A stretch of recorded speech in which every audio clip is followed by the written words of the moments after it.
This is Peggy Peck at the American Stroke Association meeting in New Orleans. Time, as they say, is brain. So saving time is likely to save brain. I'm speaking now with Dr. Ralph Sacco about a number of approaches that have been taken to save time and save brain.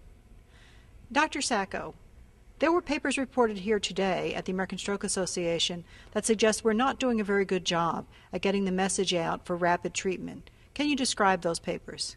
Well, we still have a long way to go. In this, for example, 2 different studies have shown both 45% and 50% of people with stroke are calling 911 and getting urgent attention.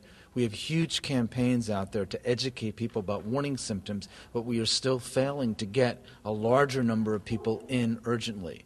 So the American Heart Association, the American Stroke Association is trying to, 1, educate people about the warning signs, 2, tell them to call 911, and 3, recognize that there is hope, that there are treatments that only work if you get urgent attention. But I still think we have a lot of work to do.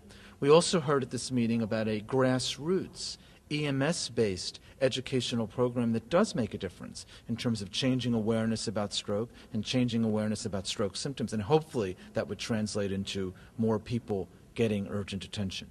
What about education efforts aimed at primary care physicians? I'm thinking now of patients who might call a physician's office, say a family physician's office, with symptoms and trying to get them on board with the 911 campaign. Have you made any, has that been considered at all? Right.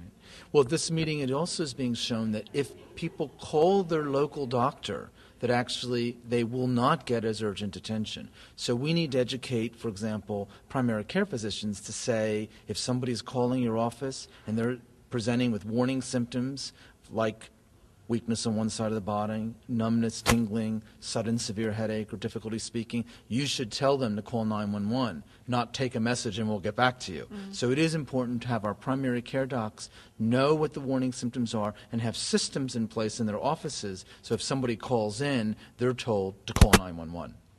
And we also heard some data here about gender differences and atypical symptoms, women having different symptoms than men, and I wonder if you could just address that. There have been studies, for example, in heart attacks that women present with atypical symptoms and different symptoms than men. Now we're finding in a few different studies, both in the past and at this meeting, that sometimes there are gender differences. These studies point out that it's important for our healthcare professionals to be aware of these differences, since atypical symptoms that women may present with still could mean a stroke. For example, loss of consciousness, fatigue, these symptoms that are a little bit more diffuse may, in a woman, still mean that she's having a stroke and needs urgent attention. Thank you, Doctor. Dr. Dawn Kleinhofer from the University of Cincinnati found that certain symptoms were more likely to cause patients to call 911 than other symptoms. Dr. Kleinhofer, can you tell us a bit about your study? Sure. What we did is within our large population, we found all the strokes that occurred in a calendar year and evaluated the symptoms that they were experiencing and how that affected their decision to call 911. So we found that people who were older were more likely to call 911.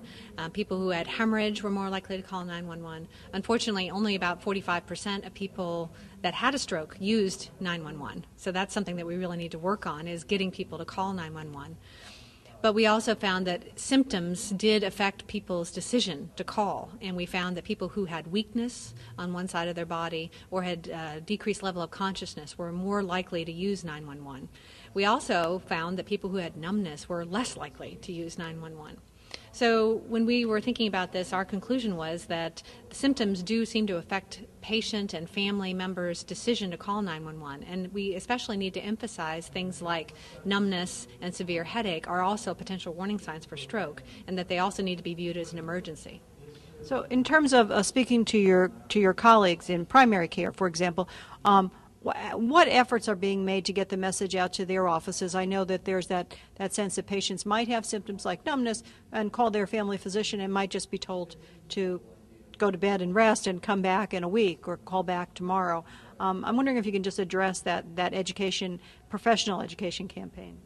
Sure, and I think that this is a really important point, that there's a very close relationship between patients and their primary care doctor. They know and trust them the best, and so they tend to want to call the primary care office instead of calling 911. And we run into this a lot. We know that people go to the hospital quicker if they do dial 911, but it's still going to happen.